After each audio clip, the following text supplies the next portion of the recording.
তো আমরা আগের ভিডিওতে কিছু আলোচনা করেছিলাম গাণিতিক গড় নির্ণয়ের ক্ষেত্রে একটা বক্স দেওয়া থাকবে, যে জায়গায় শ্রেণীব্যক্তি এবং গণসংখ্যা দেওয়া থাকবে। শ্রেণীব্যক্তি আর গণসংখ্যা দেওয়া থাকলে যদি বলা হয় গাণিতিক গড় নির্ণয় করো, তাহলে আমরা একটা নিয়মে করব। আর যদি বলে সংক্ষিপ্ত পদ্ধতিতে গড় নির্ণয় করো, তাহলে আমরা আর একটা নিয়মে করব। এখন আমি তোমাদেরকে দেখাচ্ছি যে নর্মালি শ্রেণীব্যক্তি, শ্রেণী ব্যবধান, গণসংখ্যা দেওয়া থাকলে গাণিতিক গড় নির্ণয়ের ক্ষেত্রে তোমরা কি করবে। এই ক্ষেত্রে আমরা একটা সূত্র ইউজ করব।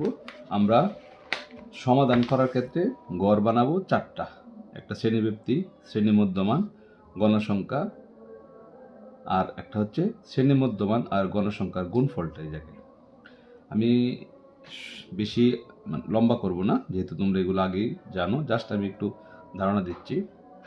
শ্রেণীব্যক্তি, গণসংখ্যা উল্লেখ থাকবে, আর মধ্যমানটা নির্ণয় করার ক্ষেত্রে শ্রেণীব্যক্তির যে নিম্নমান এবং উচ্চমান এই দুইটা যোগ করে 2 দিয়ে ভাগ করলেই তোমরা শ্রেণী মধ্যমানটা পেয়ে যাবে। আর শ্রেণীব্যক্তি যত থাকবে আলাদা আলাদা করে ব্যবধান যোগ করে দিলেই এই মানগুলা সবগুলা পেয়ে যাবে। গণসংখ্যা প্রশ্নের মধ্যে উল্লেখ থাকবে, আর জাস্ট ক্যালকুলেটর দিয়ে তোমরা গণসংখ্যা আর শ্রেণী মধ্যমান গুণ করে টোটাল এফআই এক্সআই যে জিনিসটা আছে এটার গুণফলগুলা মোটটা নামাবে আর গণসংখ্যার মোটটা নামাবে। আর একটা সূত্র ইউজ করবে শুধুমাত্র গাণিতিক গড় নির্ণয়ের ক্ষেত্রে।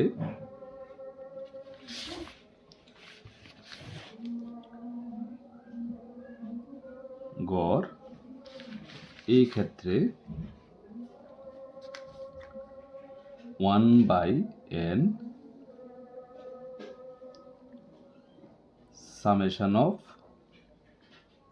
এফআই এক্সআই, আর আয়ের মানটা মূলত 1 থেকে শুরু করে কে সংখ্যক হইতে পারে, জয়টা গড় থাকবে এত।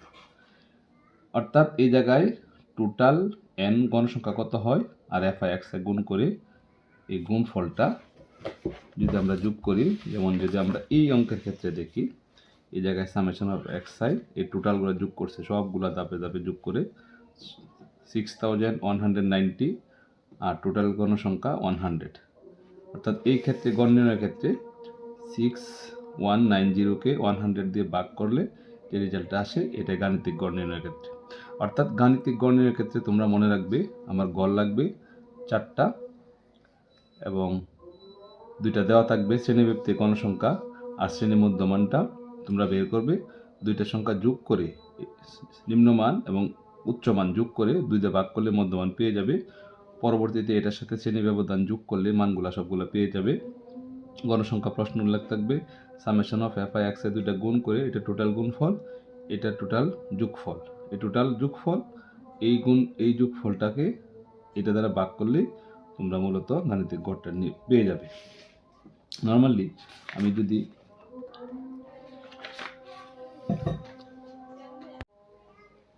এখন তোমাদেরকে আমি দেখাবো সংক্ষিপ্ত পদ্ধতিতে গড় নির্ণয় করার নিয়মটা। আমার প্রথমেই যদি আমরা সংক্ষিপ্ত পদ্ধতিতে গড় নির্ণয় করতে যাই, সংক্ষিপ্ত পদ্ধতিতে গড় নির্ণয়, এই ক্ষেত্রে আমরা একটা সূত্র ব্যবহার করব,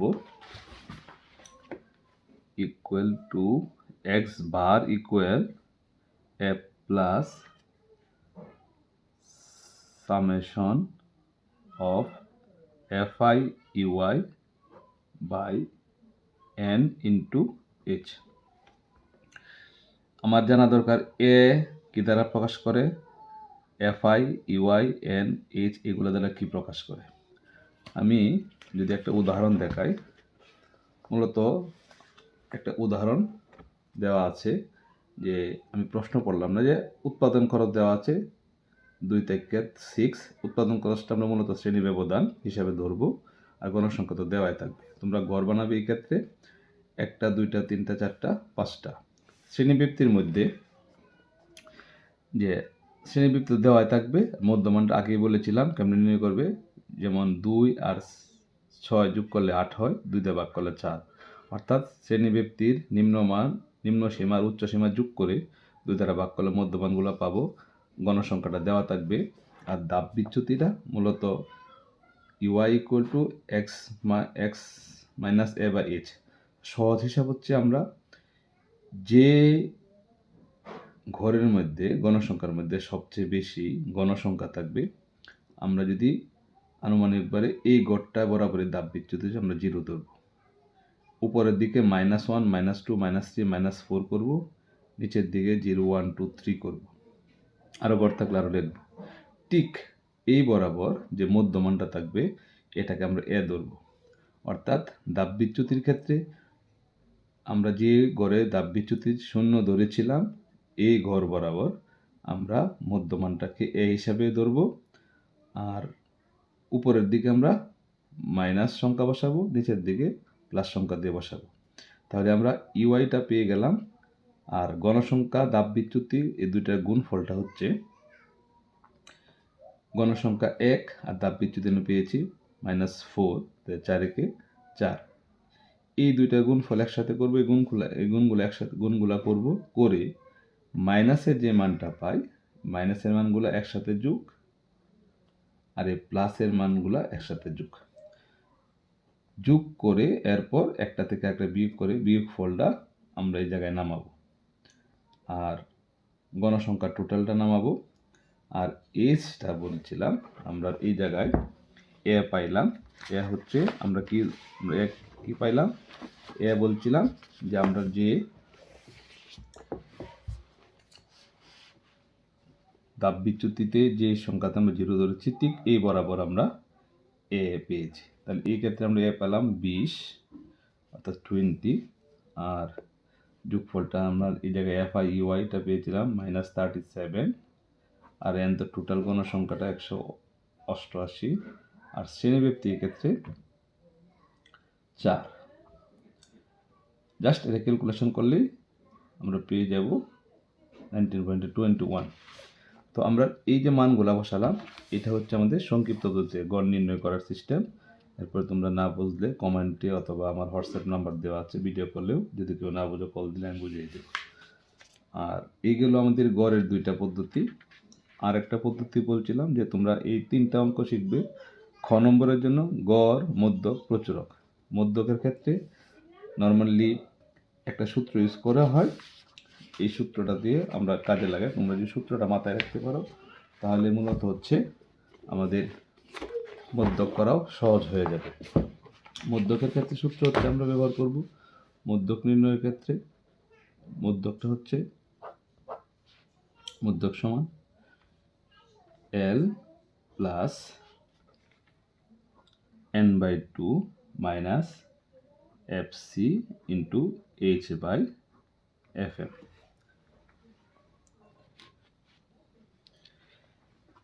L plus n/2 minus FC into H/FM। এলটা আমার জানা দরকার, n তো টোটাল গণসংখ্যা, FCটা জানা দরকার, H শ্রেণীব্যক্তি, আর FMটা হচ্ছে। এই ক্ষেত্রে আমরা মধ্যক করার ক্ষেত্রে আমরা গড় বানাবো। উদাহরণে তো দেওয়াই থাকবে, যেমন আমরা যদি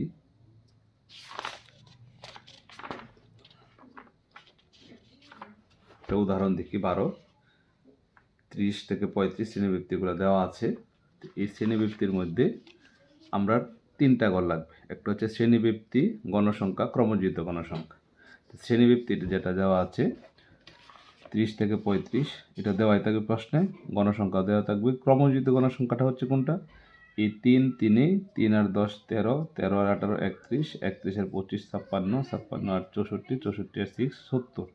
টোটালটা পেয়ে গেলাম n সমান।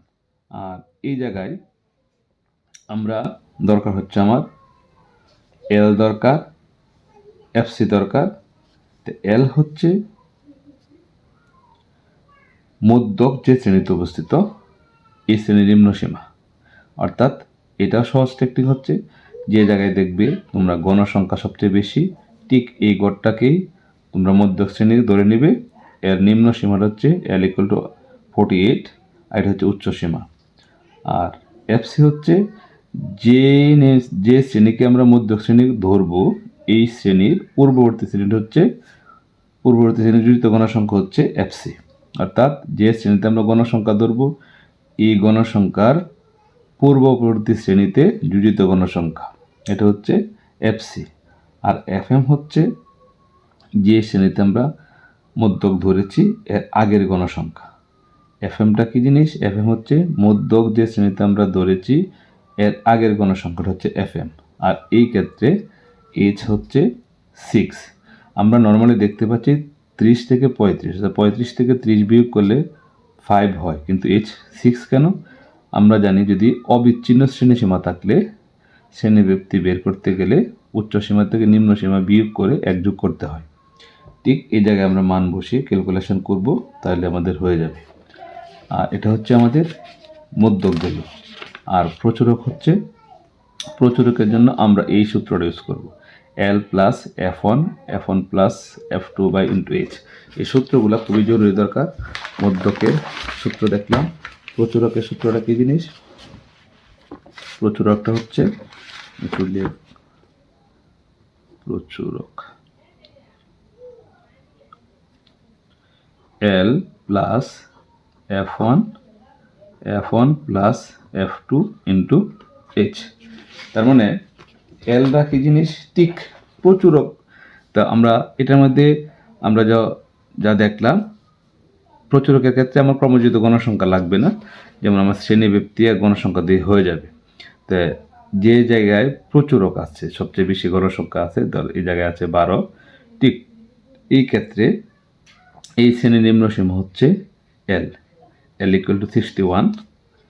আর F1 হচ্ছে আমরা যে শ্রেণীতে প্রচুরক আছে পূর্ববর্তী শ্রেণীকে আমরা এটা থেকে বাদ দিব, অর্থাৎ 12 মাইনাস 8 ইকুয়াল টু 4।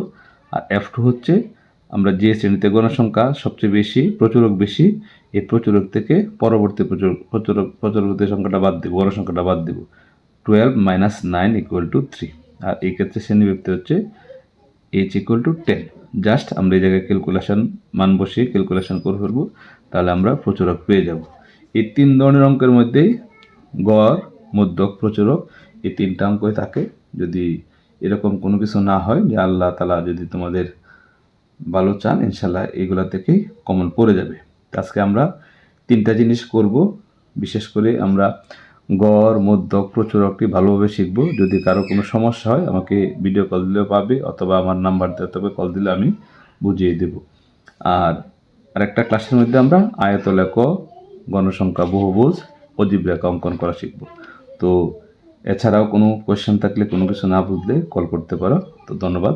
শাহাদাতুল্লাহ স্যার, চটিক উচ্চ বিদ্যালয়ের পক্ষ থেকে।